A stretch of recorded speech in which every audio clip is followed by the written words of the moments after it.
Imagine this. You wake up, feel completely fine, totally normal. Then you go for a routine checkup and bam, your blood pressure is 180 over 120. Shocking, right? Yeah. That's exactly what happened to Margaret, a 68-year-old from San Francisco.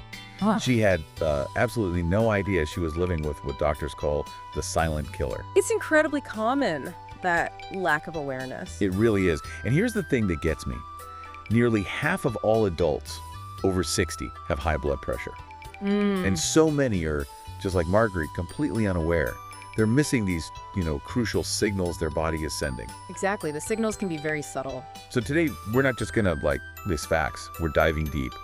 We want to unpack the hidden causes, reveal those subtle warnings your body's actually giving you, and really look at why your age might be working against you here in ways you maybe never expected. It's crucial information.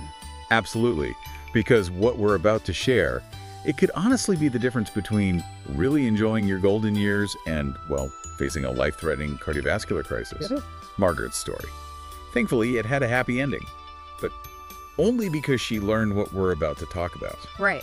And understanding the why is the first step. It's easy to point fingers at lifestyle choices, and they matter, of course. But let's start with something that often surprises people. Okay. Your blood vessels. They can actually age faster than the rest of your body. It's a natural process, unfortunately. Faster. Yeah, and it accelerates after 60. It kind of sets the stage for high blood pressure, even if you've been pretty health conscious your whole life. So how does that work exactly? Aging vessels. Well, think about a garden hose, right? If you leave it out in the sun year after year. Right, it's stiff and brittle. Exactly. Less flexible. That's pretty much what happens to your arteries. They stiffen up, and when they're rigid, your heart, it has to pump much harder to push blood through. Ah, okay. More force needed. Precisely. And that increased effort, that's what raises your blood pressure. This arterial stiffening is why, get this, over 65% of people over 60 develop something called isolated systolic hypertension. Isolated systolic. Okay, what does that mean in plain terms?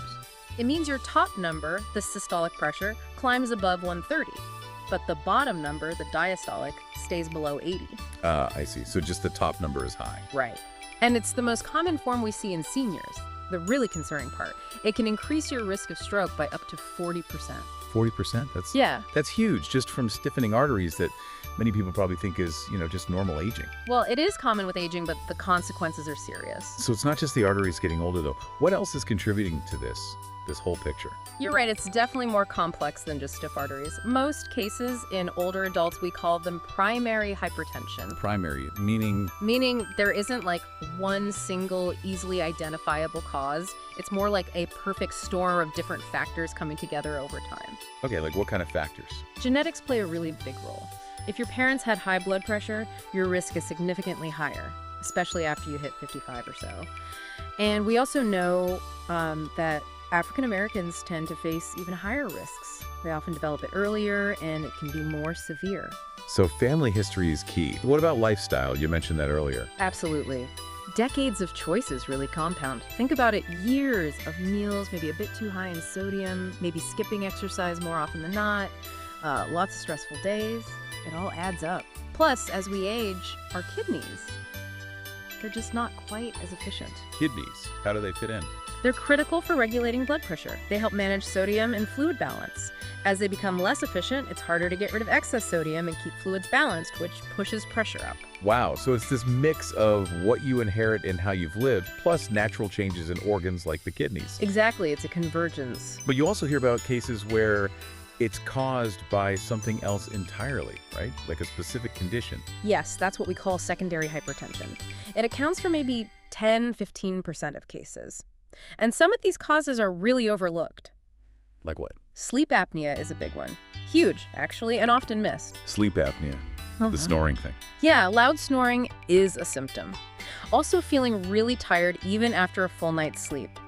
What happens is, during apnea, your oxygen levels drop repeatedly through the night. Each drop triggers a surge of stress hormones, and that consistently spikes your blood pressure, especially overnight. That makes sense. Any other hidden culprits? Definitely. Kidney disease itself can be a silent contributor. Kidneys and blood pressure are in this really delicate balance. And thyroid problems, too. An overactive thyroid, for instance, can send blood pressure soaring. Thyroid. But wouldn't you notice other symptoms? Sometimes. But symptoms like a rapid heartbeat or feeling nervous are easily brushed off as just, getting older or stress, so the thyroid link gets missed. It's amazing how interconnected everything is. Okay, what about things we put into our bodies? Medications, for example. Lots of seniors take medication for various things. Right, and this is a really important point. We call it the medication trap. Medication trap. Sounds ominous. Well, it can be if you're not aware. Some really common medications that seniors take can actually raise blood pressure. Seriously?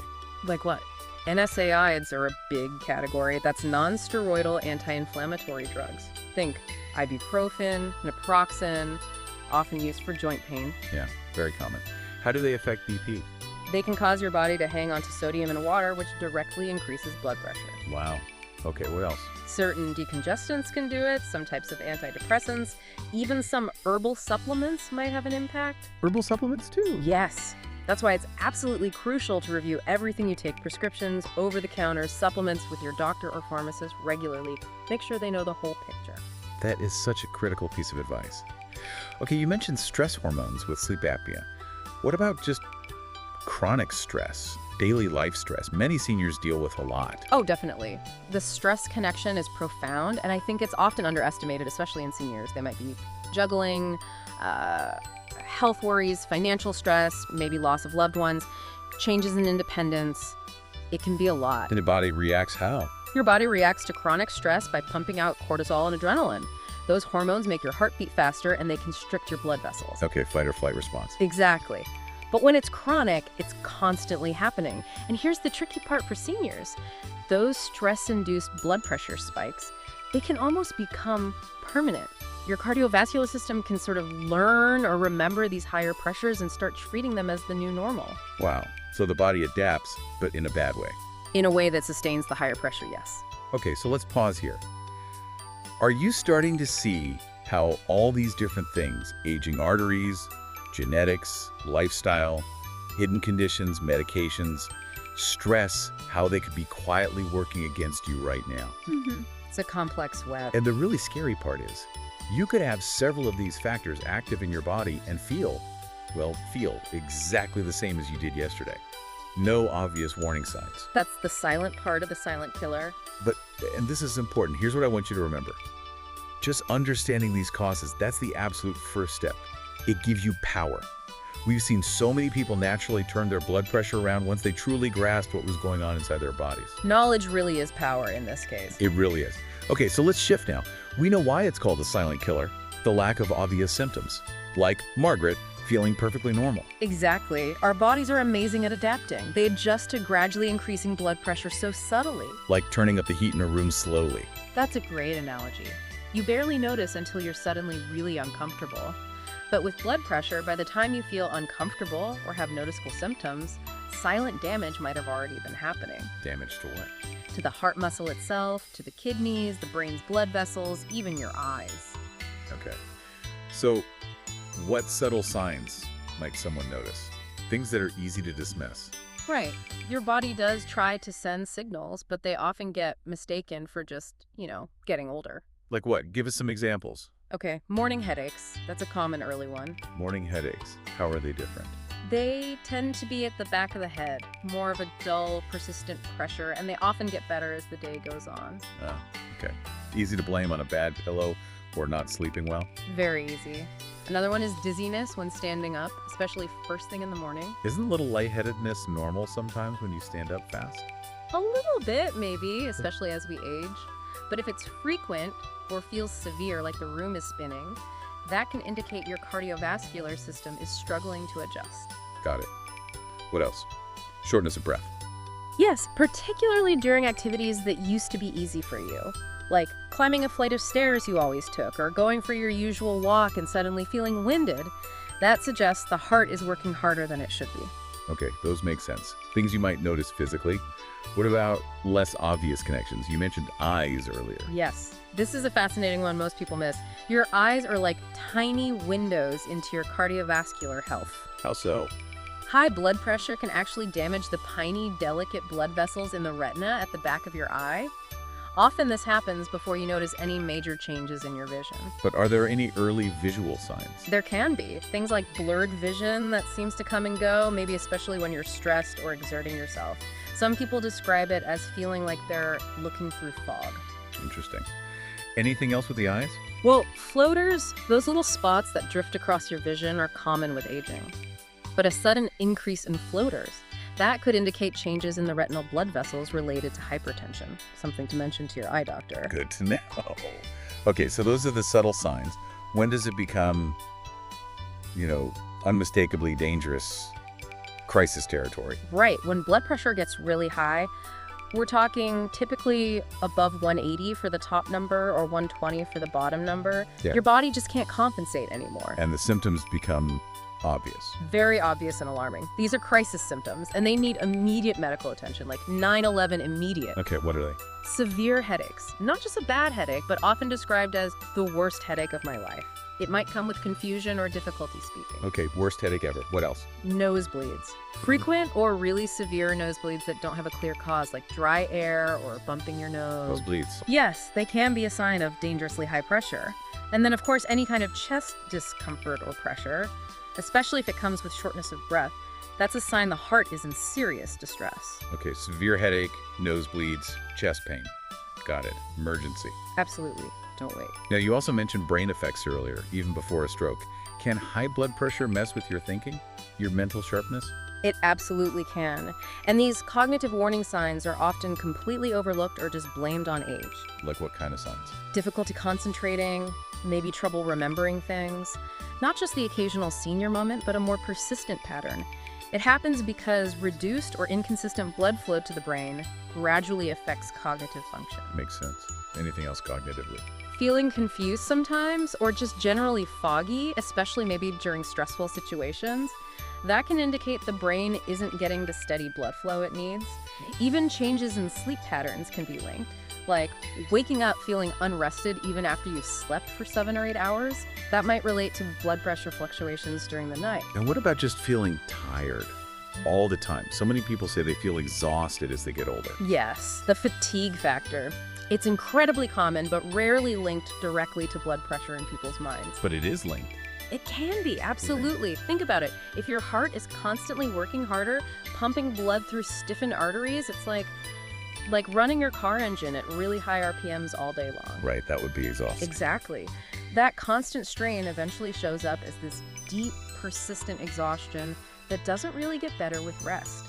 Simple tasks start to feel like they require a huge amount of effort. So putting it all together, when your body just can't compensate anymore, when these symptoms become obvious, a lot of damage might have already happened silently behind the scenes. That's the risk. Thickening of the heart muscle, damage to the kidneys, effects on the blood vessels in the brain. But let's bring it back to hope. Even if someone listening hasn't noticed these signs, or maybe they have noticed a few, it's not too late, right? Absolutely not too late. That's the crucial message. Your body has an incredible ability to heal and recover when you give it the right support. So these subtle signals, they're not just signs you're getting older. No, they're opportunities. Yeah. Opportunities to listen to your body and take control of your health before a crisis hits. Okay.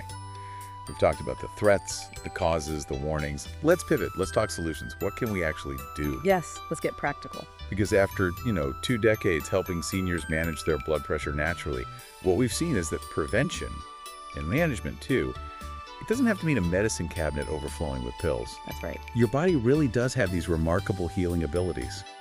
You just need to support it with the right natural approaches. And what's really powerful is how accessible many of these strategies are. They can have a significant impact. Let's focus on a couple of key areas to start. Okay, where should we begin? First, let's talk about the power of movement. Simple movement. For seniors, often the most effective medicine is just walking. Brisk walking. Just walking, how much? Aiming for about 30 minutes a day, most days of the week. Getting your heart rate up a bit. Studies show this can lower blood pressure by 4 to 9 points mmHg. That's actually comparable to some medications. Wow, just from walking. Yes, and here's the great part. You don't have to do it all at once. 3 10-minute walks spread throughout the day, just as effective. It makes it much more manageable. Totally.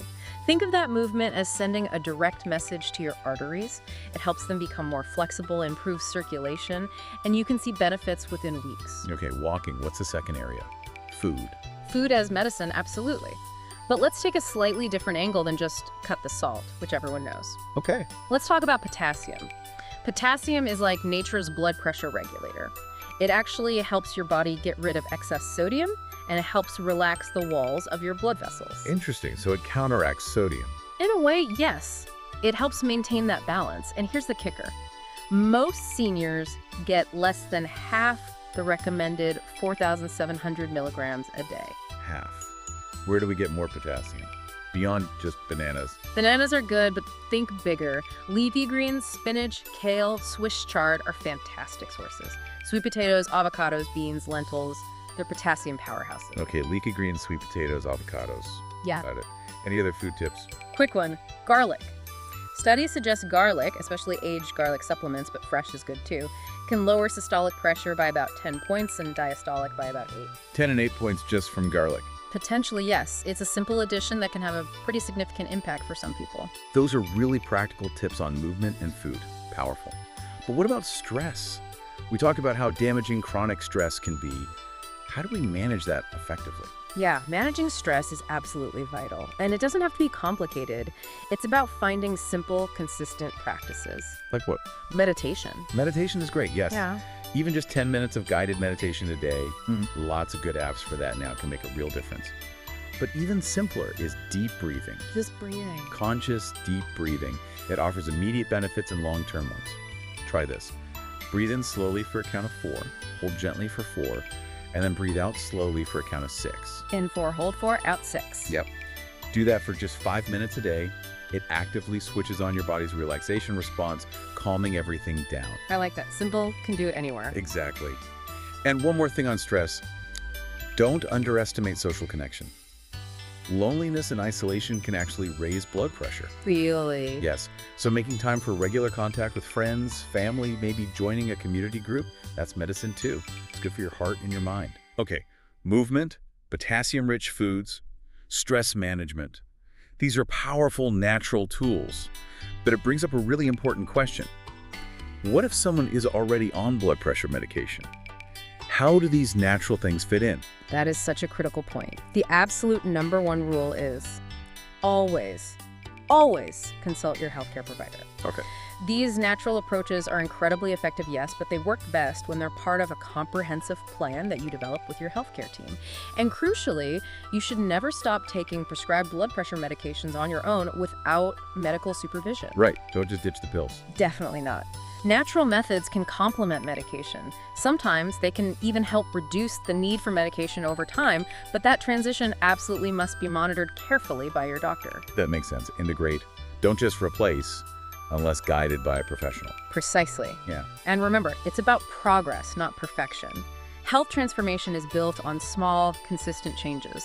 Don't feel like you have to overhaul your entire life tomorrow. Yeah. Just pick 1 or 2 things we've talked about that feel most manageable for you. Maybe it's the 10-minute walk, maybe adding spinach to your omelet. Start there, build confidence, and then add another small step. Small steps add up. I like that. You know, it brings me back to Margaret again. When we heard her follow-up story, her blood pressure went from that terrifying 180 over 120 all the way down to a healthy 125 over 78. That's fantastic. And she did it using the kinds of natural methods we've been discussing. But more than the numbers, honestly, what really struck us was just the light in her eyes. She said she felt like she had her life back. She wasn't afraid of going to the doctor anymore. She was actually planning a trip to see her grandchildren. That's what it's all about, isn't it? Quality of life. Exactly. This is why understanding your blood pressure matters so deeply. It's not just about numbers on a cuff or trying to avoid medication. It's about reclaiming your confidence, your energy, your independence, your ability to freely show up and embrace the years ahead. It really is. And I want everyone listening to hear this. Your body is incredible. Your 60 plus, 70 plus, 80 plus year old body, it isn't broken. It's experienced, it's wise, and it is profoundly capable of healing and adapting when you give it the right kind of support. You are not alone in this. Millions of seniors are successfully taking control naturally. That's empowering to hear. And think about the ripple effect. When you take action to manage your blood pressure, you're not just lowering numbers, you're actively protecting your heart muscle. You're safeguarding your brain from the risk of stroke and even dementia. You're preserving your kidney function, protecting your vision. It impacts everything. Everything. It ensures you can be there as the active grandparent, the engaged spouse, the vital member of your community that you want to be. Think about the people who love you, who depend on you, who want you healthy and happy and around for many years to come. Taking care of your blood pressure, it's honestly one of the greatest gifts you can give them and yourself. That's beautifully put. So, okay, for everyone listening, what does this all mean for your next steps right now? Don't get overwhelmed. Right. Don't feel like you have to do everything at once. Health transformation, it doesn't happen overnight. Yeah. And it definitely doesn't require perfection. No, it requires consistency and self-compassion. Be kind to yourself. So the advice is, start with one thing. Just one. Exactly. Maybe it really is just that 10-minute brisk walk after dinner tonight. Yeah. Or maybe it's deciding to add a big handful of leafy greens to your lunch tomorrow. Or maybe it's just committing right now to trying those deep breathing exercises in for 4, hold for 4, out for 6 for 5 minutes before you go to sleep tonight. Perfect. Pick one thing that feels doable, achievable, and commit to it for, say, a week. See how it feels. Build momentum. Precisely. And just to reiterate that crucial point, remember, you are absolutely not alone in this journey. Always, always talk with your healthcare provider before making any significant changes to your routine, especially if you have existing health conditions or you're taking medication. Work with your team. Yes. These natural approaches work best, they're safest, when they're part of a comprehensive health plan that you've developed in collaboration with your medical team. Okay. So, final thought here. Age is not a disease. Amen to that. And having high blood pressure, it doesn't automatically mean you're destined for serious health problems down the road. Not at all. With the right knowledge, which you now have more of, and consistent action, even small actions, you can absolutely manage your blood pressure naturally. You might even thrive in ways that surprise you. Your body has carried you through decades of life, through so many experiences. Now it's time to give it the support it truly deserves so it can carry you confidently and healthily into all the years ahead.